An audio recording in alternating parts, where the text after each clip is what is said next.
Welcome to Alumni Weekend. It's so great to have all of you here. The students have been preparing, faculty and staff have been preparing. This weekend is planned, especially with you in mind, SVA alumni. It's so great to have you here. This weekend, I want to point out a few little things in the program that are different.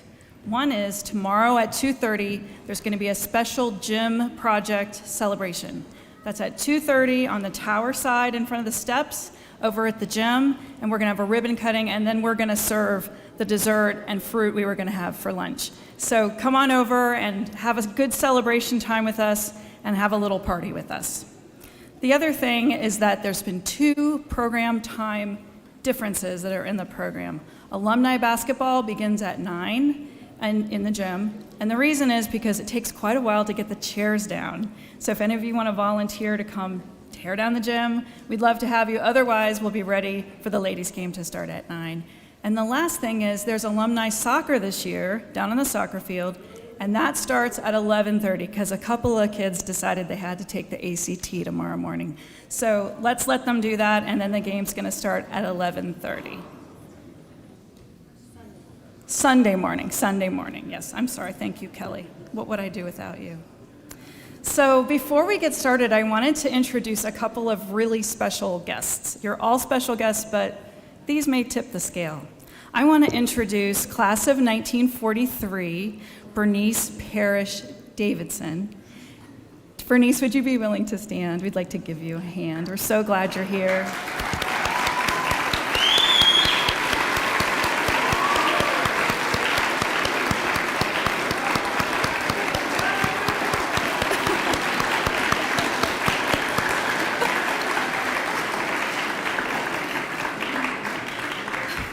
A fun fact that I learned from Denise's daughter last week is that she was here with the last Maranatha trip, which, believe it or not, we were talking about when that would have been, but I think it was only like 5 years ago-ish, and her job was to clean Hadley Hall.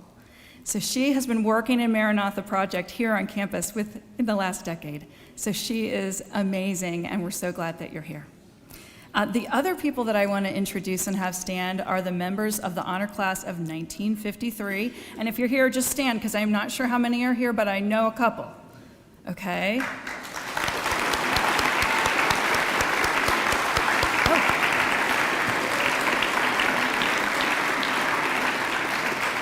So I'm going to grab one of these mics and come and have a conversation with Dick Shell down here.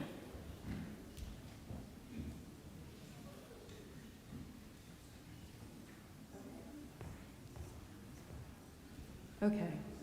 So this is Richard Shell, and he's class of 1953, and he's been organizing his class, and we've had a couple of people not be able to come at the last minute, right? But he said he was going to answer a few questions for me. So I had 2 questions for you. Oh, you only said 1. No, I said 2. Okay, so the first one was, what was your favorite memory here at SVA?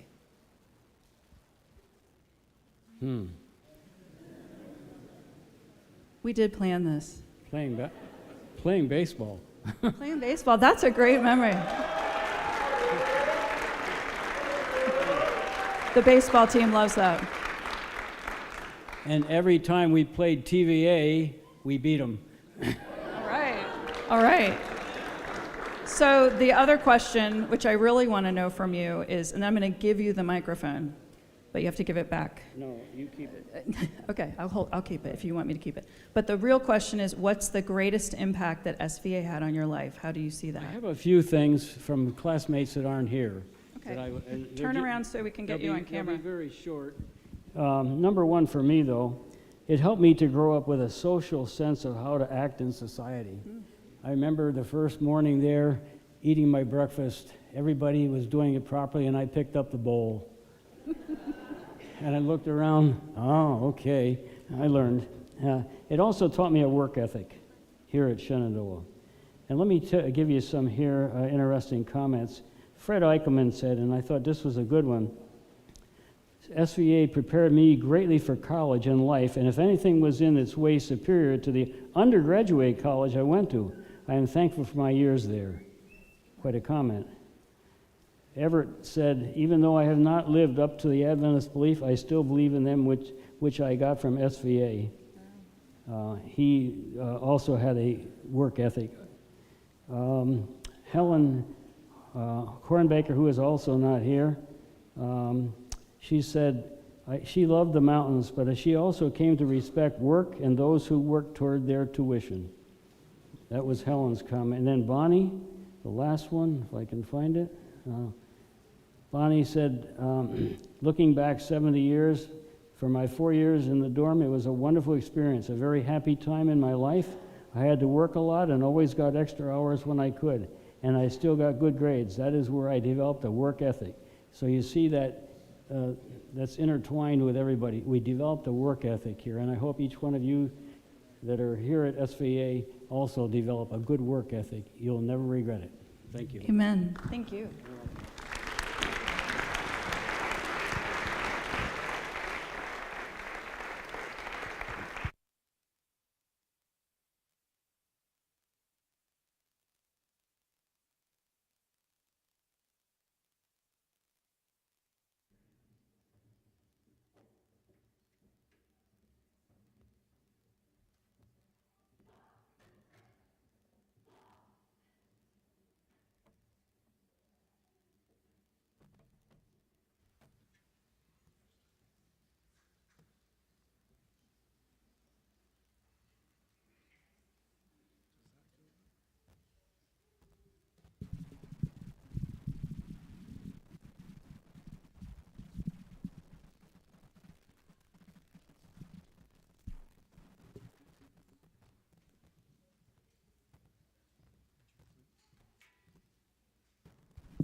Good evening, everyone.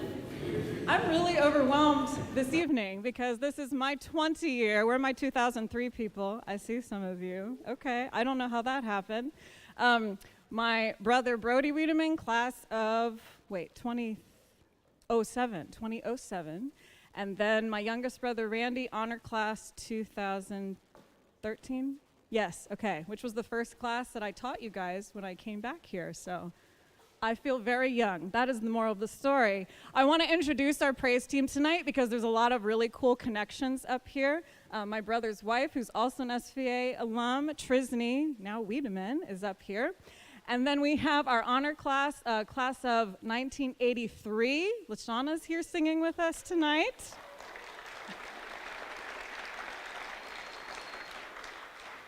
And then another neat connection, let's see, Naya and Avery, raise your hand. They have been taught by two Wiedemanns, Randy and myself. So we're at Olney up in Maryland. So we're just all these connections, and that's what makes this weekend so special, because it's hard to even keep track of all these connections in this family that we've built. So I'm really grateful for the juniors and seniors and alumni that are here tonight. So I hope that song puts you in the right spirit. Why don't you stand up and join us for Power in the Blood.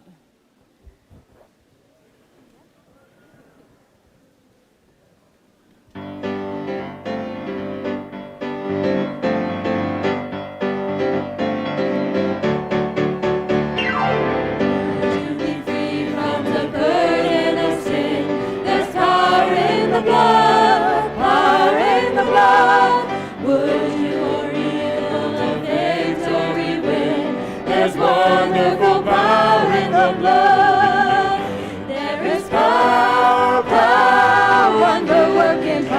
in the blood of the Lamb. There is power, wonder-working power in the precious blood of the Lamb. Would you be free from your passion and pride? There's power in the blood, power in the blood. Come for a cleansing to Calvary's side. There's wonderful power in the blood. There is power, power, wonder-working power in the blood of the Lamb. There is power, power, wonder-working power in the precious blood of the Lamb.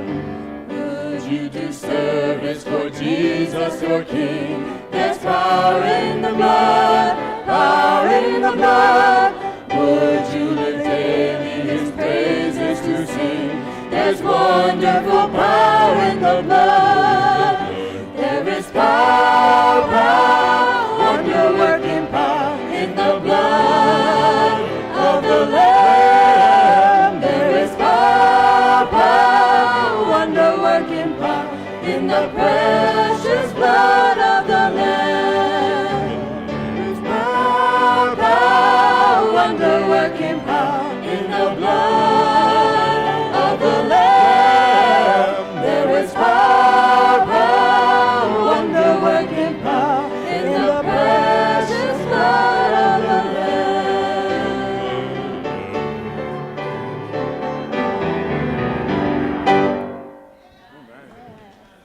You may be seated. Please join us in singing Amazing Grace, My Chains Are Gone.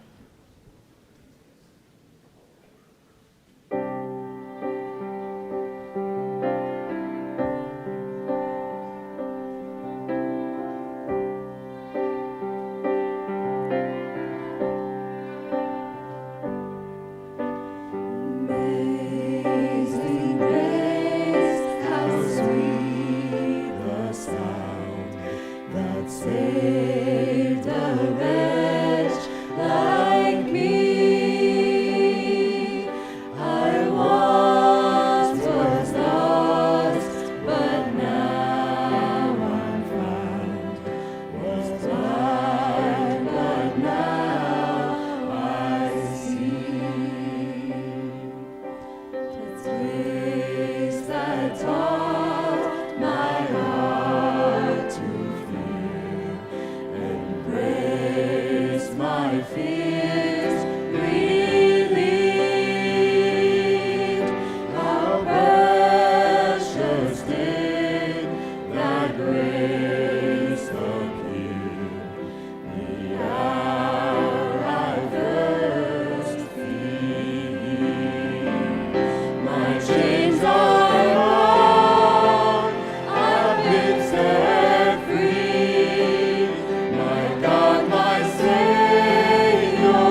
shall soon dissolve like snow.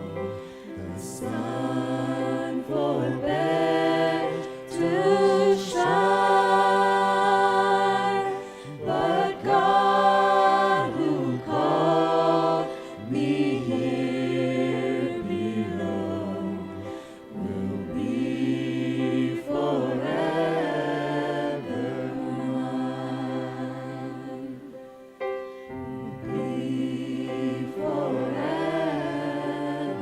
mine. You are forever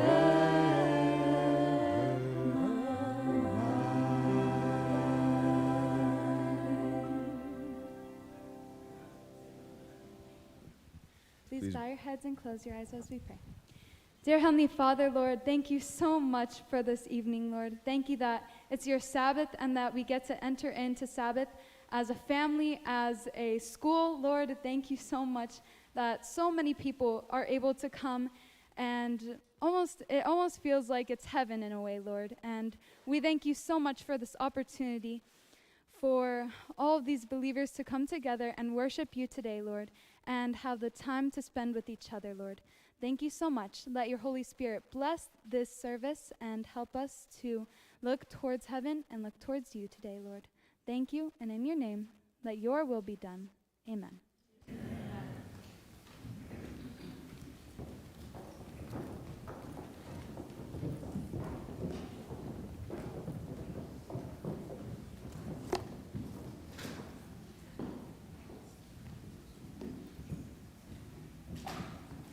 Welcome.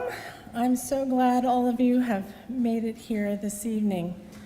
What a wonderful way to usher in the Sabbath and to start our alumni weekend back with family of school, but listening to this church just fill with song as we together praise the God that loves us and made us and brought us here to SVA in the beginning.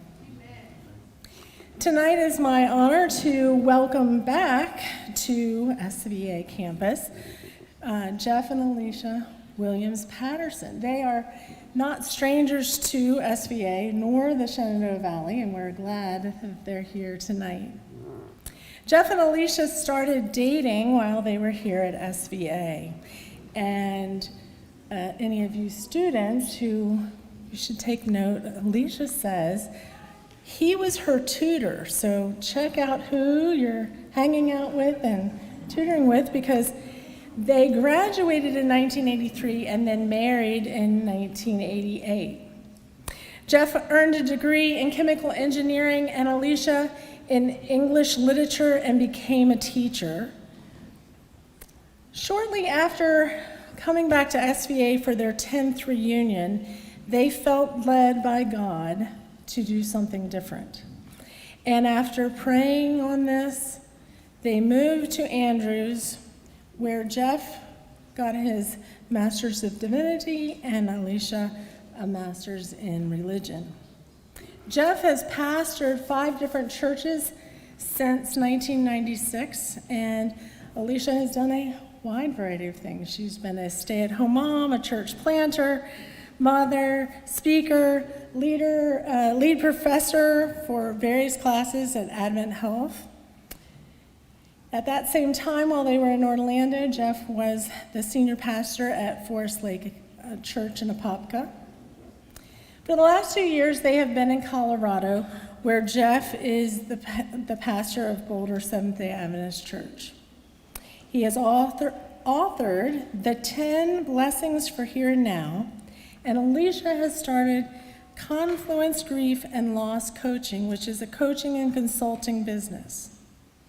Her passion is working with people and walking with them as they grieve and find a place of healing.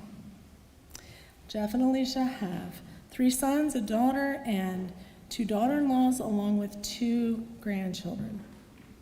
We are so happy to have you here, not just for tonight, but for this weekend, and we look forward to the message God is sending us. Thank you.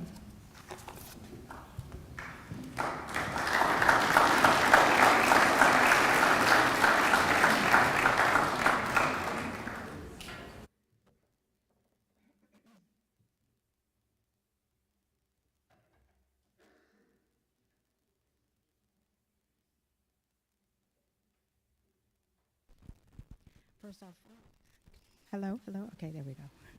First off, I would like to congratulate the class of 2023. You have made it. Congratulations. Yeah.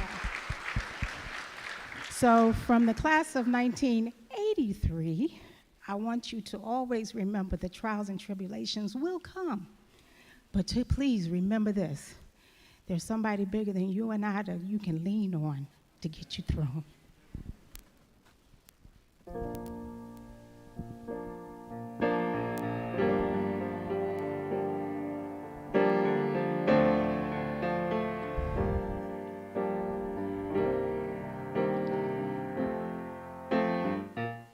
Who made the mountains?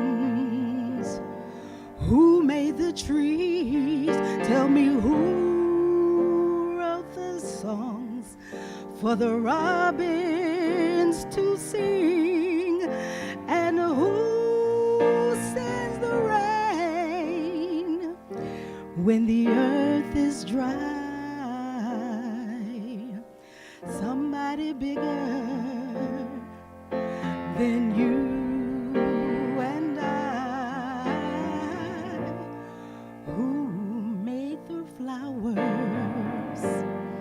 Bloom in the spring. Tell me who wrote the songs for our robins to sing. Tell me who holds that moon in that starry sky. Somebody bigger than you. And He lights the ways when the road is long to keep you company, with love to guide you. He walks beside you just like He walks with me. Oh, when I am weary and filled with despair, tell me who gives me courage to go on from there, and who gives me strength that will never, ever die.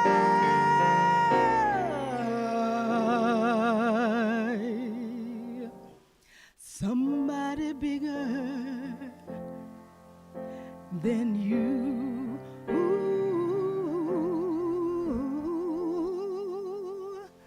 And somebody bigger than you and I.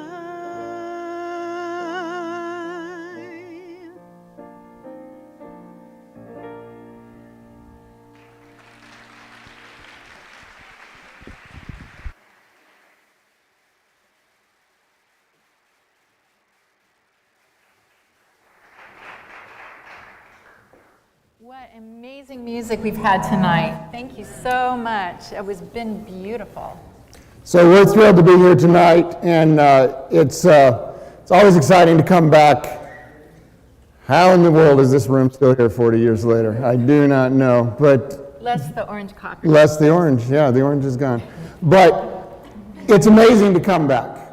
It's amazing to be here. It's fun to gather with friends and family and different ones from different times and different seasons. And there's something special about your honor year, because you're connected with those people, and more people come on the honor year than any other. So there's a crowd you're always with. So all you 2023 people, we're your people now. You're with us. You're part of our group. We'll look older each time. You guys will look good, but we'll look older. But you've been here. You've been back. You've come and you're here tonight. Let me tell you a little bit about what we're going to do tonight and what's going to happen tomorrow. We're going to share this a little bit back and forth. Tonight's primarily going to be from Alicia. I'll say a few more things tomorrow at the church time. But but here's how I want to kick this off tonight. Nobody lives happily ever after. Now, don't get me wrong. I didn't say nobody lives happy. I said nobody lives happily ever after. You don't graduate SVA and they lived happily ever after. No, a couple things happen. Some of them are your fault. Some of them you had nothing to do with. But nobody lives happily ever after. Life is not a tidy tale that wraps up at the conclusion of academy or college and then we got married and we lived happily ever after. Been perfect. It's been perfect. That's not how it works. You see, life is episodic. It's more like a weekly television show with a different episode each week. And some of the episodes are funny. Some of the episodes hurt really bad. And nobody comes back. Whether it's 10 years, 20 years, 30 years, 40 years, 80 years.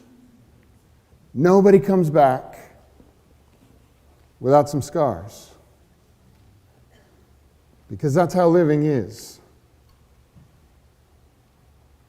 But as we're gathered here in this place that has given us life and given us a context, I was hoping that maybe tonight, as we reflect on those realities, that maybe we could find some courage and some healing as well in this place where we've known so much love.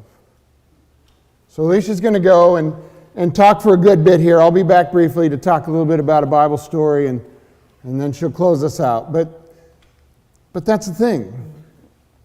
Nobody lives happily ever after. So, I'm going to go back one. There we go. So, you heard that I was a university professor. I think I taught a class called Issues in Grieving and Loss for 10 years, and then developed one for the nursing students.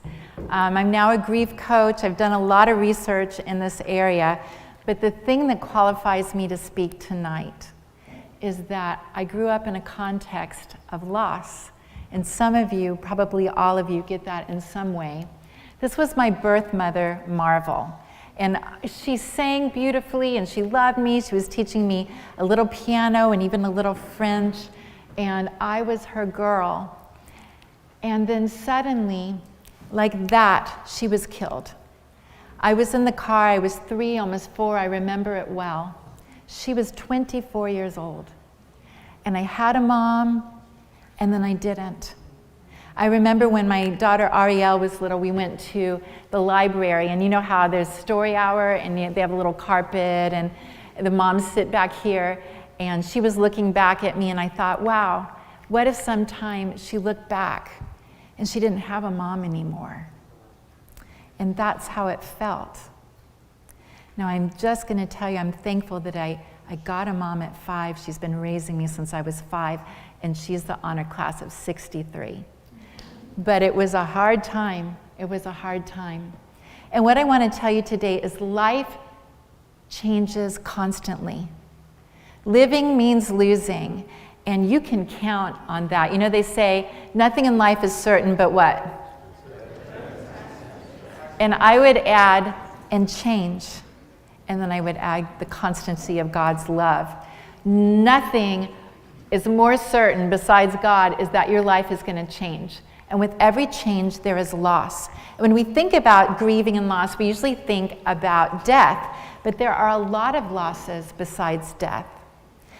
Grief is defined as the normal and natural reaction to loss of any kind.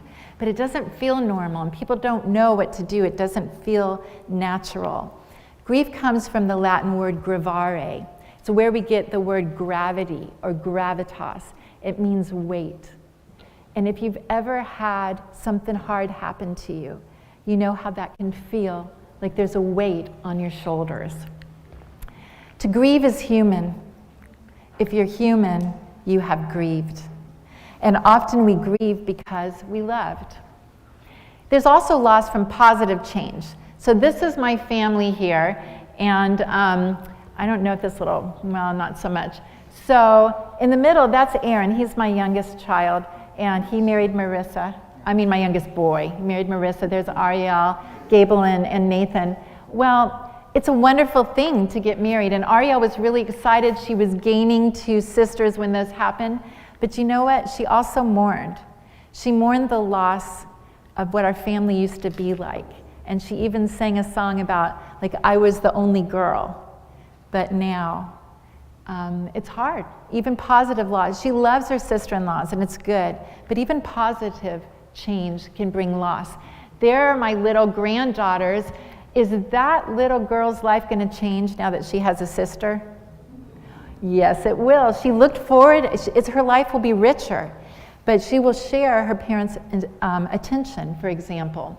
And there's a little baby now, about 1 and something, being held there. Anybody ever had a baby? Did your life change after the baby? Like, it's still completely forever altered. First of all, sleepless nights, didn't get enough time with friends, and you never ran to the store, like I'm just gonna quickly run to. There was no quickly running to the store for I don't know how long. There are different kinds of grief. And over 40 kinds besides death have been identified. There may be more. And I'm just wondering, can you think of any other types of loss besides death? I can think of one that's really hard. And that is what happened 2 weeks after my birthday. June 10 is my birthday. It was such a great day. My friends sent me such beautiful flowers. And how could I know that 2 weeks later, I would get the news that I had breast cancer? And some of you are breast cancer survivors. Others of you are different kinds of cancer survivors, and you know what this is like. Every picture that you see of me during that time, I'm smiling. And for a reason. Why wouldn't I be smiling? My guys came home, shaved their heads in solidarity. Jeff didn't really actually have to. And thank you for being ready. He was ready. And then Marissa, who became my daughter-in-law, and Ariel, they got little undercuts. I don't know if you know what that is, just like in the back. Why shouldn't I smile? My church family loved me and supported me, my university family, and of course my family. But sometimes it was really hard. And I remember saying to God, you know, I've tried a lot not to put poisons in my body. Please, Lord, just, you know, don't let it be cancer. Okay, it's cancer. All right. Well, please help me not to have chemo. I really don't want chemo. Oh, I'm going to have chemo, and the worst kind. Okay, all right. Well, okay. Well, please don't let me have to have any radical surgeries. Oh, we're going to have radical surgery. Okay. So there were some times that were really hard. I can tell you God was with me so wonderfully the whole time. But one time I was laying in bed. I was really sick from chemo. I had lost all the hair, and I was like, yeah, chemo will not kill this head of hair. Oh yes, it did. I was a little hedgehog and then completely bald. And I was laying in bed and I thought, I'm taking a selfie of what this feels like right now. And that kind of gives you some truth. You see the port and you see my hair? No, there's no hair. It was tough. And you guys have gone through some tough things. Maybe not cancer, but I know you've been through tough things. Here's some living losses. Things like Alzheimer's, having somebody you love betray you, losing a job, divorce, or just breaking up with your wolfchippy there. I was thinking boyfriend or girlfriend, I don't know what wolfchippy is. Dealing with an injury or an illness, abuse, sexual, physical, mental, verbal, loved ones choosing their addiction over you, and leaving your country. Coming to another country, leaving your extended family. Now you're in a high-rise apartment, maybe your parents divorce, and you're going to a school where no one speaks your language. That's a loss. There are different kinds of losses. And I want to tell you quickly about ambiguous loss, because I found this concept really helpful, and I think you will too. This is loss that doesn't include verification of death, or certainty that the person will come back as they were. So the person is physically absent, but psychologically present. So that could be like someone missing in action or someone you divorced. Or the person is psychologically absent, but physically present. And that might be a mom with Alzheimer's. That might be a child who had a brain injury. You can see them, but they're not who they used to be. It's important to grieve what is gone, as well as be grateful for what remains. And I just wanted to give you this concept because it's really helpful, because you think, oh, I shouldn't grieve because they're still alive. But there are things that you need to both celebrate and grieve, and learning to live in that ambiguity is key. If this strikes you at all, I would take you to Pauline Boss. She is like the boss of ambiguous grief, and she has a great book there. There's 2 books there that I would highly recommend. So what's your grief? You're human, so I know you have some. And I was thinking, SVA students, I was thinking about some of the things that I knew about other students when I was here. So I knew somebody who had been sexually abused. I knew somebody whose brother had an addiction and they were afraid if he would live. I knew somebody who told somebody something they thought that person was never going to tell anybody else. And somehow it got spread all over campus. You ever felt betrayed? You ever felt like, why are these people starting rumors about me? Why these lies? I know there's some tough stuff. Maybe you feel like an outsider. You're not pretty enough, or you're not smart enough, or you're just not enough, or maybe you just feel like you're too much. There's a lot that goes on. And I'm wondering what is going on with you right now. Because we weren't meant to be grief containers. We're meant to be, if you want to think of your heart as a box, where grief comes in and goes out, but it doesn't stay. Grief needs to be processed. Grief needs to progress. It doesn't need to be stuck. And I wonder what your heart would look right now if it was a box. Would it be full? Would you have tied a bow on it because you want to look good, but inside you're hurting? I have a student that said, actually, I would have a whole warehouse full of boxes. And whenever something really hard happens, one would fall off the shelf. And I would put some things away and then put the others back in the box and put it up on the shelf. She had had so much abuse in her early life from people that should have taken care of her, that she had warehouses full of boxes. I'm wondering, who taught you how to grieve? It's probably a parent, or maybe a mentor, maybe faculty, maybe a friend. I remember one of my students saying he had a friend whose mother died.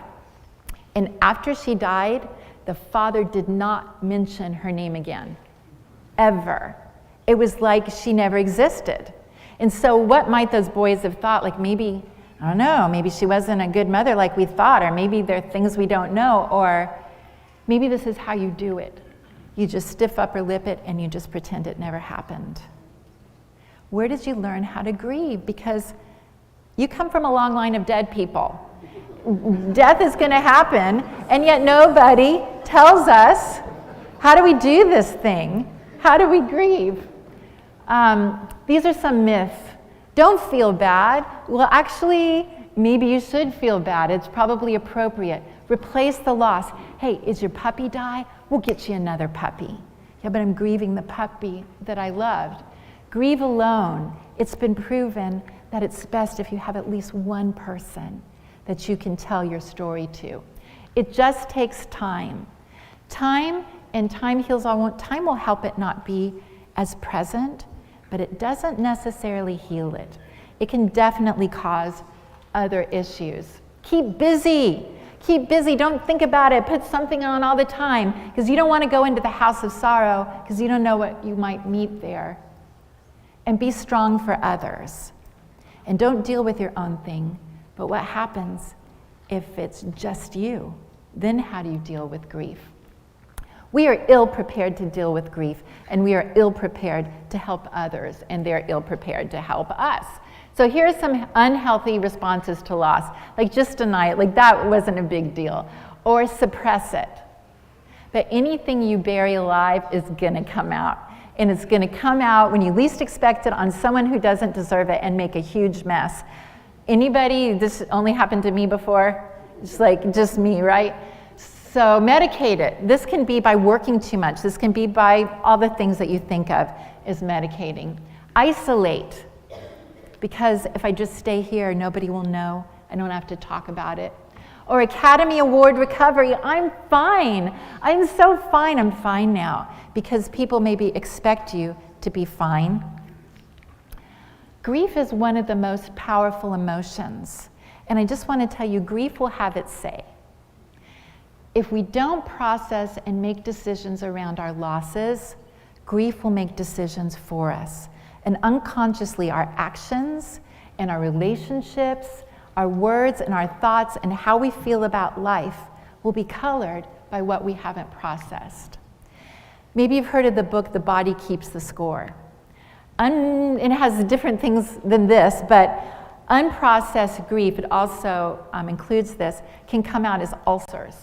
It can come out as migraines. It can come out as tension. There are a lot of ways that the body keeps the score.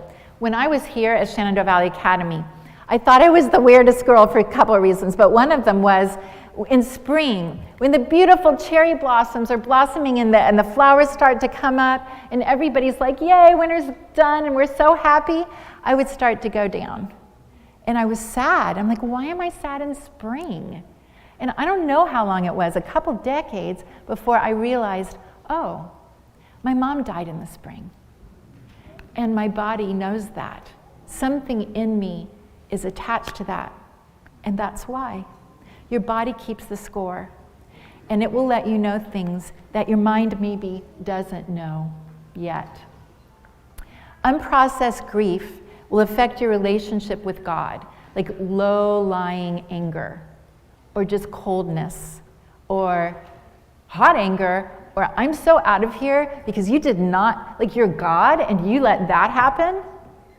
Like either you don't exist or you're not good. It affects our relationship with God. Maybe you're sitting in a pew and you prayed so hard for something that didn't happen. And you're just like, I believe in you, God. I just don't have anything to say to you. I don't know what to say to you anymore. It affects your relationship with others. You know what? If you've loved and lost, maybe you don't want to love again. Maybe it just kind of mutes your relationships because you're protecting your heart. It affects your ability to comfort others. Because if you don't let God comfort you, then what do you have to comfort others with? And if you haven't processed your grief, then you can really be dangerous to people who are grieving. It affects the quality of your life, how you approach it, what kind of joy you can have. Because here's the thing, your heart is a complex thing, and I'm talking now just your emotional heart. You don't want to feel pain, so you shut down pain, but guess what? That means you're also shutting down the capacity to have real joy. Khalil Gibran said that joy and sorrow spring from the self-same well, and the deeper that sorrow carves into your being, the more joy you can contain. But if you try not to feel the bad things, then you will find you are numbed to the good things. This is what happens when you deny or suppress or avoid or medicate or just pretend you're fine. These things need to be processed. So here's some positive responses to loss, and they're hard. But stop and acknowledge the grief. Like, what are you feeling? Oh, every time somebody mentions my house in Florida or my friends, now that we've moved to Boulder, I found that I would just tear up a little bit. And finally I thought, I would tell myself, I'm a grief coach, I'm a university professor on issues in grieving and loss. What would you tell your students to do? Well, I would tell them to be grateful for what was, and to grieve what was, and to be grateful for what is. So I would tell myself that. But intellectual thinking, abilities, words do not help with heart issues. And so finally I had to stop And I was telling myself, why are you missing your house? Are you so like materialistic that you're missing a house? Well, I did a grief graph and I realized, oh, that was the house, not just that had light. That was the house that I said, does it matter if you have a pool? I know 2 of you are going away to college. Would you bring your friends? Yes, they did. They did, all 4 of them. Every spring break, every summer, and then Ariel all the time. That was the house, that it was the last time we all lived together under one roof. Oh, that was the house that could have 50 people for Ariel's baptism and just had this flow. That was the house that twice a year our small groups would come over and I'd have 30 people every time after lunch. And that was the house where I got cancer. And the ability to have people over and have that great kind of Bible study and real authentic prayer. And that's the time when I got so sick. People would bring me things, but I couldn't host those meals. And that was where I worked so hard to get the issues and grieving and loss class done for the nurses, because I had gotten it required by the grace of God. They needed it. And then it was COVID. And in the middle of COVID, we moved. Now that is just a small loss, although it's also big. But do you see, I could have just said, Alicia, are you not grateful to live in Boulder, Colorado? I mean, what in the world, who wouldn't be grateful?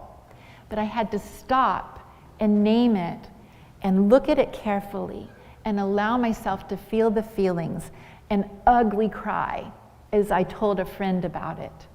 And then I could make conscious choices around it. And that's what I hope for you. The way forward is to run toward the pain, not away from it. To face it, not avoid it. To acknowledge and name it, which is hard, not deny it. To express it, not suppress it. And to address it, not medicate it. So basically what I'm asking you to be is a buffalo and not a cow. Because cows, oh, where did it go? Oh yeah, right, because you go down. Cows run away when there's a storm, but buffaloes face the storm and they just run to it. And they get to choose on their time when they meet that storm, they get through it more quickly. And I think of my friend Mike Tucker, whose wife Gail died, and he decided grief is a bully. So I'm going to go to the places that we loved first. I'm going to choose to go there instead of find myself there and be crushed by grief. So buffalo, not a cow. And just a reminder that healing is not a head game. It's hard work and it's heart work. It's not, you know what, I know Jesus is coming again in the clouds of glory, so I shouldn't feel bad. Actually, feeling bad when someone dies is appropriate because we won't see them again until Jesus comes. But we also have the hope. It needs to not just be known, but experienced. God told me when all my kids were around the same age as I was when my mother died, he said, I want you to go through your experience of losing your mom again as an adult. And I said, no, thank you. I remember it clearly. That was hard. I will not be doing that. And he said, and I said, I'm not mad at you. And I had the gift of hospitality and looking out for people on the edge. I can send somebody in grief. I don't want to do that. And he said, Alicia, there are things that you understand with your mind that you don't understand with your heart. And that's dangerous for you and for other people. And so we need to feel with our heart what we understand sometimes with our brain. You can't give intellectual head answers to a heart problem. And you cannot heal what you will not feel. So if you are angry at God, I just want to say, no problem. He already knows. He's God, like you don't have to pretend. And Jesus wept. David cried out. The Psalms are songs that are praises, but over 40 of them are laments. And they start out with things like, how long, our Lord? Or out of the depths I cried to you, O Lord, hear my voice. Or, my God, why have you forsaken me? Which is what Jesus quoted on the cross. Take a look at Psalm 22. Psalm 22, which is the one that David said and Jesus quoted on the cross. I want you to look at dark clouds, deep mercy. There's so many things here I would like to go into depth with you, but just check out this book. It will give you the kind of understanding of how to really grieve. But you can look at it in Psalm 22 and see grief is a story that needs to be told. That's what starts to take the weight off. Unprocessed grief affects our actions. As I said, it affects our thoughts. I would like you, if you're grieving, find somebody safe and teach them how to listen to your story of grief.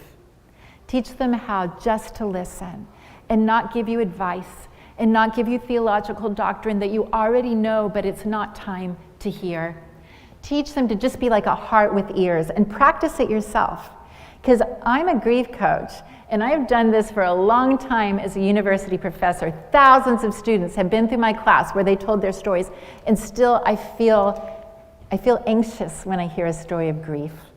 And my shoulders start to go up, and I have to tell myself, relax, stay in your lane, enter their story, but then go back into yours. Teach somebody how to be a non-anxious, or practice a non-anxious, non-judgmental, non-critical presence, and just listen to a story of grief without trying to fix them. The grief graphing I talked about is in the Grief Recovery Handbook, and I would highly recommend that, not to just read, but to do. And consider a grief coach to help you through it. Just telling your story in a safe space can lighten your load. This is one of the most important things I want to say to you, students, all the way to our alumnus who is 80. Has it been 80 years since you graduated? I have such respect for you. Is that right, 80? I'm just amazed. I'm 40, you're twice as much. I have so much respect. Our response is more important than the loss. How we respond. Have you seen people that something happens, you understand, but they just fold up for the rest of their life? That's it. Our response is more important than the loss. And I'm going to just ask Jeff to tell you a little story from the Bible. So don't get it in your mind that God's not with me if my life is hard. Don't get it in your mind. Because there's a lot of stories in the Bible that show that's just not right. And one of those is the story of Jacob. So Jacob starts out wrestling with his twin brother in his mother's womb. He ends up growing up in a home where he's favored by mom and his brother's favored by dad. He ends up tricking his dad, which causes him to have to leave home. He leaves home and never sees his mother again. He goes to his relatives. He falls in love with a woman. He works 7 years to marry her. And it turns out that his father-in-law gives him her sister, not the one he liked. And she says, it's okay, you can have the other one too, just work 7 more years. Oh yeah, that's great. So then it's 14 years of hardship and trial and betrayal, and the Lord blesses him nonetheless, and there's children along the way, but that turns into an ugly fight. And finally he leaves and he heads back. And in the night he wrestles with an angel of some sort and gains the name Israel. The name that means wrestles with God. The name that would become the name of the people of God. But this is not the end of it. You see, on his way back, the wife that he really loved dies in childbirth. And as a result of that, he has a tendency to favor the children of the woman that he really loved that died.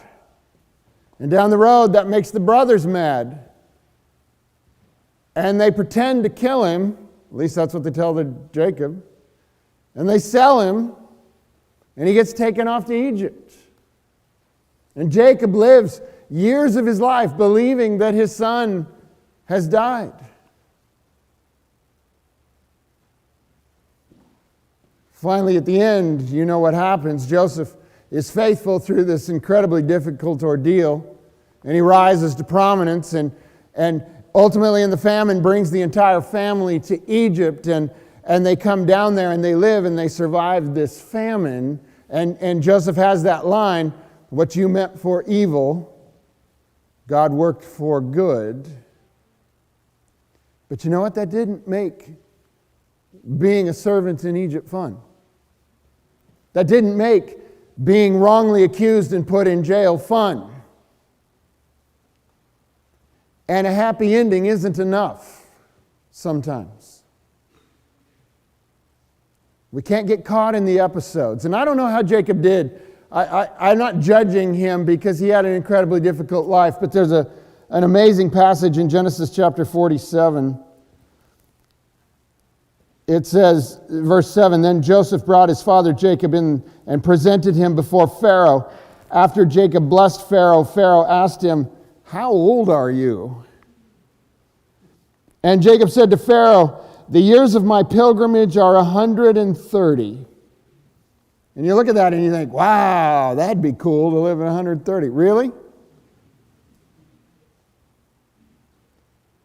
So my mom and dad are here. It's awesome to have them here. 130 this year. No, not true. They've been blessed. But they've also experienced, just in the last 10 years, the loss of an awful lot of friends. You live to 130, I think you're going to kind of be on your own. Said, I'm 130.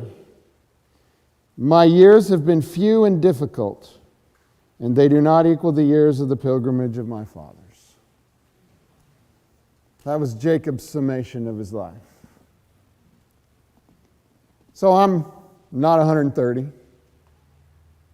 So, you're roughly 18 when you graduate. I've been gone 40 years. You do the math. We're talking about this the other night.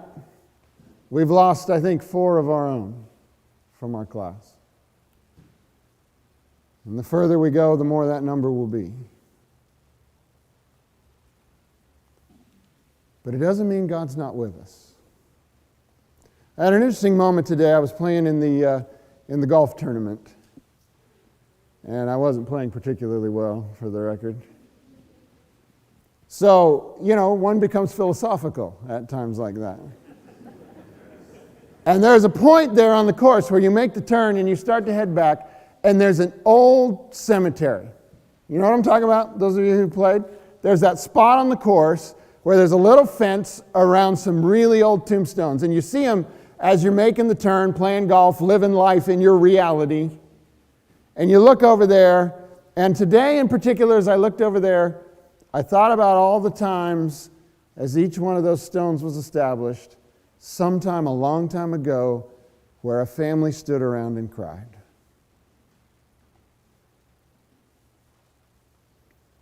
But you see, life keeps moving. And we can't stay in the episode. We've got to grieve it and move to the next. Because if we get stuck there, then that's how we're going to live the rest of our life. But just because it's hard doesn't mean God's not with you. And it doesn't mean that there's not more that you can hope for. When I think about the story of Joseph, he said, what Satan meant for evil, God will use for good. And he forgave his brothers. And that response to the evil that had been done allowed not just his dad to move to Egypt, but his brothers and wives and children and the herds, the whole families. And there's something about forgiveness that has to do with healing. Because when there's a loss, we always find somebody to blame. We blame God, or we blame ourselves, or we blame others. And forgiveness is the turning point so often to healing. You probably heard of Corrie ten Boom, who she and her sister Betsy ended up, because they hid Jews in their house in Ravensbrück, which was one of the most terrible concentration camps for women. and her sister died there.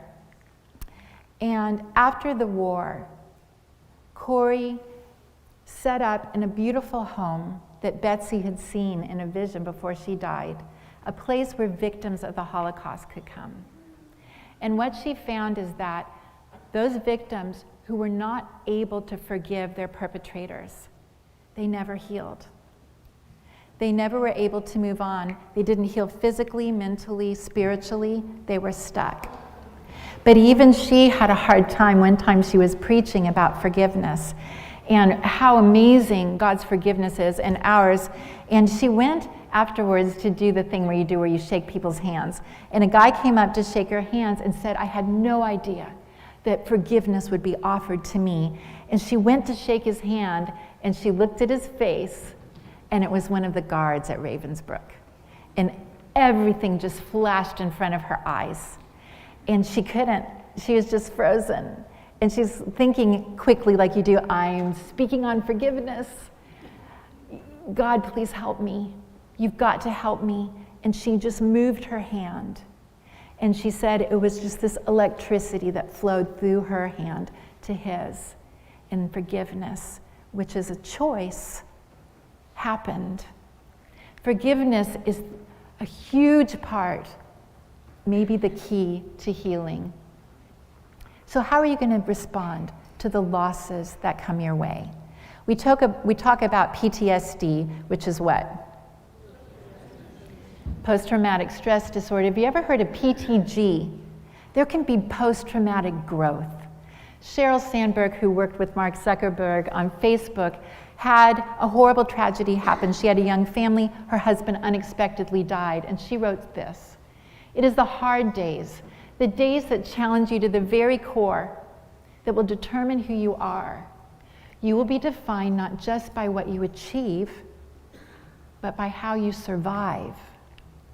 And Jerry Sitzer, who knows a lot about death because a drunk driver hit the van head on that his whole family was in, and in 1 second, he watched and tried to help while his wife, his daughter, and his mother died. And he said it was like falling in a dark hole, and a song would remind him of his wife, and then a picture of his mother, and then something of his daughter. But he was able to work through to say this: the experience of loss does not have to be the defining moment in our lives. Instead, the defining moment can be our response to loss. It is not what happens to us that matters so much as what happens in us. And then later in the book, it will require a kind of sacrifice. The sacrifice of believing that however painful our loss is, life can still be good. Good in a different way than before, but still good. Loss doesn't go away. It just becomes part of our bigger story. That rectangle is your life, and the loss is pressing on a pain button. It's just like, wah, and you're constantly in pain. And at some point, your life and experiences grow larger. That person is still missed if it's a death.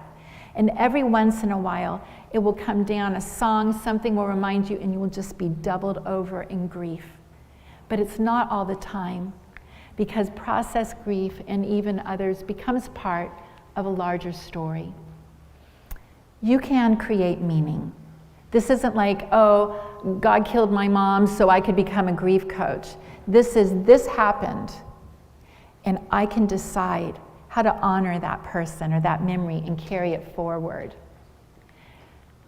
It doesn't require understanding why it happened, but you can find your own meaning and honor that person and bring them forward.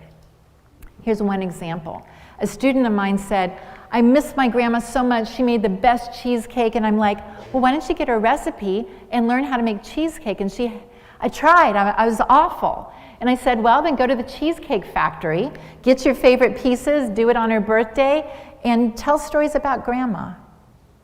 And remember her, and laugh and cry. Here's some ways I've made meaning. This presentation is a way. Teaching the Issues in Grieving and Loss class is a way. Looking out for people on the edge, because that's how I felt, is a way. and talking to my children about my birth mother and bringing her memory forward, which resulted in something I never expected, which is to have my new granddaughter named after my mom. That's little Marvel Inez Patterson. And do you know that she was born on March 8, 23? She entered the world at the beginning of March, and it was at the end of March that my mother exited the world. And we didn't even know, they didn't know that Ione was my mom's middle name, but they named their little Marvel, our little Marvel, Inez. And my mom, who I remember but has become static and still in black and white photos, there's now a Marvel that is full color and will continue forward and will have experiences, and her life will grow. Grief is powerful. It will create so much art, Mothers Against Drunk Driving, music, or it will destroy addiction, alcohol, not being able to live a life of joy. And these are the things I want to leave with you. Grief, the human response to loss, is one of the most powerful emotions we experience.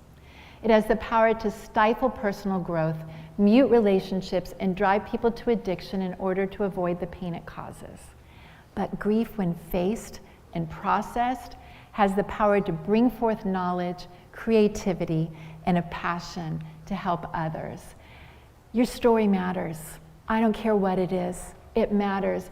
It's what makes you unique. Own it.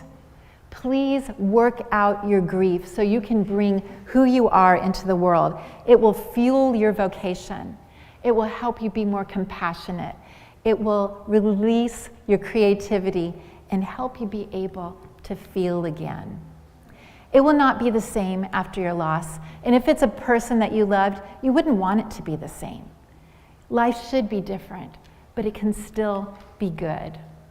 Elizabeth Kubler-Ross, who wrote some of the first books on grieving and loss, called On Grieving and Loss, she was an amazing student of the dying. And she said this: "The most beautiful people we know are those who have known defeat, known suffering, known struggle, known loss, and have found their way out of the depths. These persons have an appreciation, a sensitivity, and an understanding of life that fills them with compassion, gentleness, and a deep, loving concern. Beautiful people do not just happen, and they're often made in response to loss. Because of Jesus, it won't always be like this. There is a time when he will come, and he will create a new world, and the old order will pass away, and there'll be no more crying, no more sorrow, no more tears." And Jesus said to John, "Write this down. I'm making everything new." And these words are trustworthy and true, as if he was saying, "Did you get this? Are you writing this? Because this old death and pain and sorrow, it's going to pass away. And until then, we will have loss and change and grief to process. And I just wonder, what will your response be?"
little while we will cross the billows foam.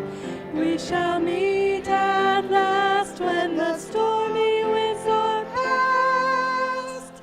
In a little while we're going home.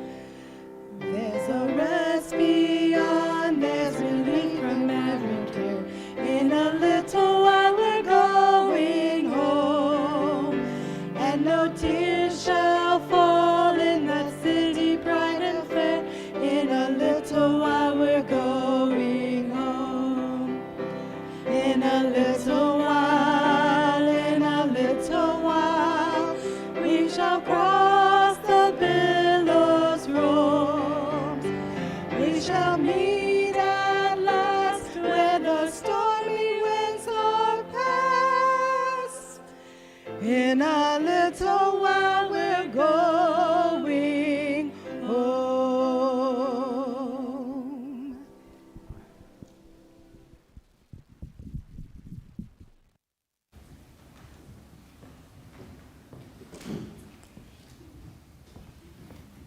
Please pray with me. Our Father God, we've been given many blessings tonight in message and in music. In a little while, we will be going home. We will see you again, and we look forward to that day mightily. Until then, Lord, on earth, happiness can prove to be elusive, and suffering can stay for a while. Thank you for the things we've learned. We ask your blessing that we may respond to grief and suffering with resilience and with healthy responses. And now, Jesus, we thank you for this place, and we thank you for this time. We ask your blessing on this weekend that we may encounter you as we see friends from the past. More than anything, Jesus, we ask your Holy Spirit to touch our hearts and bless our interactions and our time this weekend. In your name, amen.